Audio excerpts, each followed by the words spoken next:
সংগ্রামী তৌহিদি জনতা, আপনারা জানেন 15টি বছর এই সরকার, বিগত সরকার, পতিত সরকার, এই ষড়যন্ত্রের সরকার, এই ত্রাসের সরকার, শেখ হাসিনার সরকার আমাদের বাক স্বাধীনতাকে ক্ষুণ্ণ করেছে, আমাদের চলার স্বাধীনতাকে ক্ষুণ্ণ করেছে।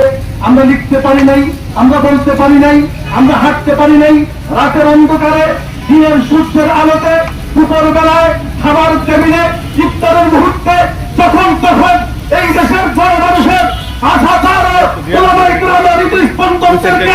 তুলে নিয়ে নির্মম নির্যাতন করে কারাগারের গভীর অন্ধকারে নিক্ষেপ করেছিল এবং অসংখ্য ওলামায়ে কেরামকে আমাদের সভ্যপত করে আমাদেরকে হত্যা করা হয়েছিল। তার বিচার আমরা চেয়েছিলাম, পাই নাই। আজকে আমরা বারবার করেছিলাম, এই সরকারকে হুঁশিয়ার করেছিলাম, সাবধান করেছিলাম।